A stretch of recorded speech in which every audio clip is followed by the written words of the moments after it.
Hello, this is Bug News, and today we're going to talk about DJ Akademiks. And what we need to discuss is how DJ Akademiks is going around doing interviews, from what I saw, especially on the Breakfast Club. And he is appearing to be doing an apology tour, in my opinion. If you notice in the interview, he did,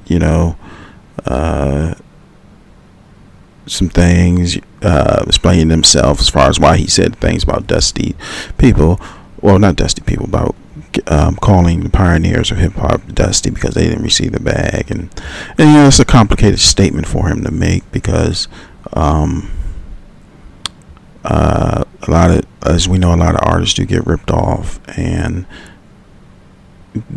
in that aspect of the industry, and in the beginning things were a little different than they are now, to that degree, and a lot of the reasons why probably a lot of younger artists are able to make the money they are now is because the gatekeepers don't have control of the gate like they used to, in my opinion, and the fact that the internet technology has changed, and it's only just now that the gatekeepers are kind of really obtaining the control that they once had prior to places like Napster, and then you had but before Napster, let's just say before Napster and MySpace and those things, which had a major effect. But and then even at that point, the industry still kind of may have reached in there and manipulated things, but that's another discussion. But anyway, so and the reason that it appears, if you watch the Breakfast Club interview with Akademiks, he seems a little off to me. And then he also, actually, he first he dissed radio and said radio was a dying platform. Then, after Charlamagne displayed his position as far as radio, in my opinion, radio may not be is not a dying platform, but it doesn't have the same effect because I'm an old dude myself, but it was back in the day when radio people were like superstars. I mean, they would run ads behind them, promote them, and it's kind of returning to that to some degree, but not full throttle. It's only returning to that for the syndicated shows, and in that aspect. So I think, and I also think a lot of radio. But if you notice in radio, the radio people, they can have their own podcasts. I think even some of the TV. What I mean by TV. News anchors and things like that, but they can have their own podcast, they can have their own other shows, because I guess to keep that talent, the radio was like, well, I can't be locked in here because the game has changed. So with that aspect, but it was in some of I think what led up to this is that in one of his Twitch streams or whatever he does, he kind of went off the handle, and he was talking about radio execs and people in the industry, and he was giving those information up. So what happened was in the Charlamagne Breakfast Club interview, he sideways pointed to say, hey, well, it's just my week. He was saying, I've been saying this for years or whatever, and now it's just my week. It's like, they targeting me now. But if you go back to, I think that exact same interview, where he was talking about hip hop pioneers being dusty, you would notice that prior to that, he was kind of like threatening Ebro, allegedly, threatening Russell Simmons, allegedly, and I forgot that guy's name, but another black record exec, to some degree, as far as their transgressions. Not Ebro, I don't think Ebro's had any transgressions that we know of, but Russell Simmons, in that aspect, said, hey, you want me to bring those women up here?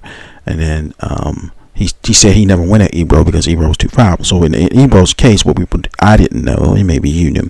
So Ebro, he hosts a show on Apple Music podcast or something like that. But on his shows, I think it's one of the biggest streaming shows. And this is an example how a person's over here making money, but the radio station don't really care. So that's a whole other discussion. But it's the biggest streaming hip hop as far as genre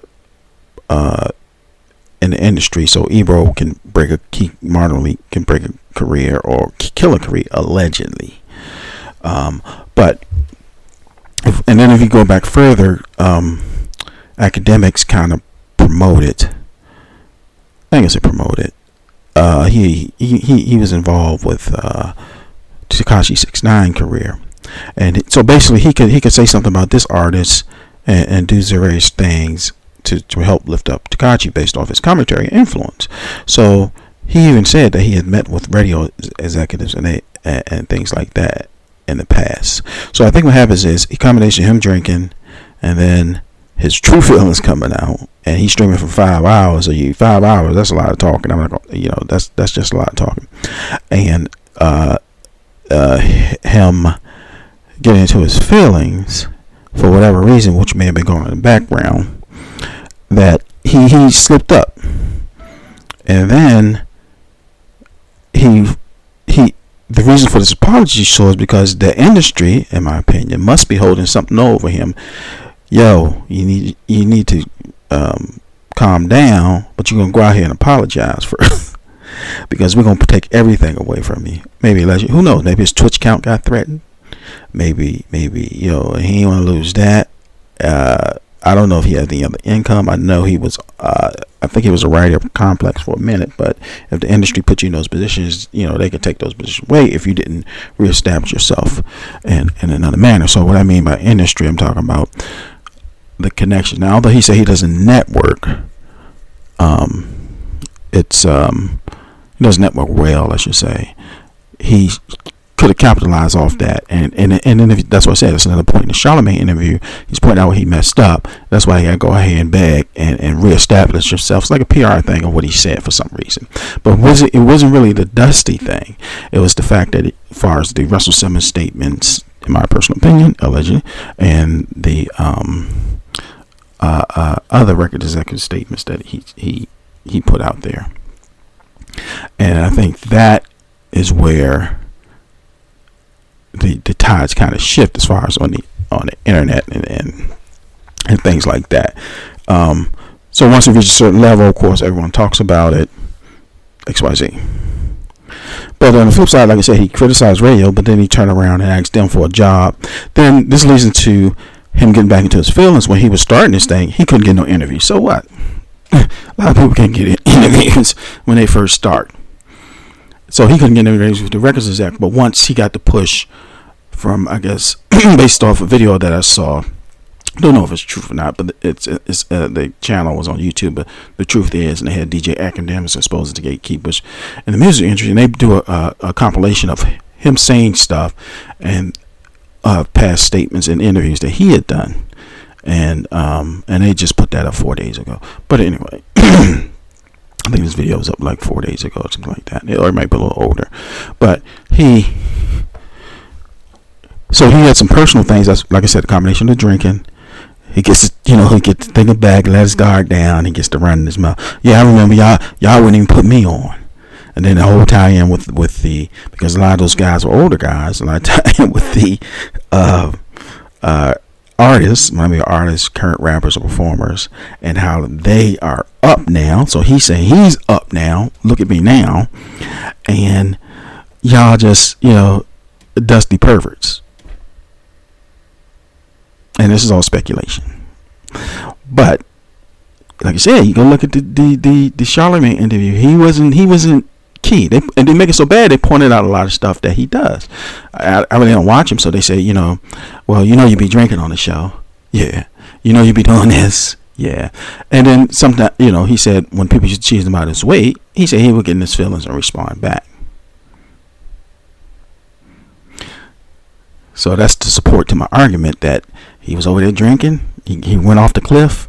Then when the influence, and it's not that the internet was talking about it, something else is happening in the background with DJ Akademiks, and he's in fear right now. Did somebody roll up on him? He ain't in Miami no more, of course, probably because of the storm. And time he came up here, he got on the show, or whenever they did this interview. And it had to be pretty recent because he said those statements, within a week or a week and a half ago. So, but he planned to say, I've been saying stuff like this all the time. Why is it just now? XYZ. So something happened.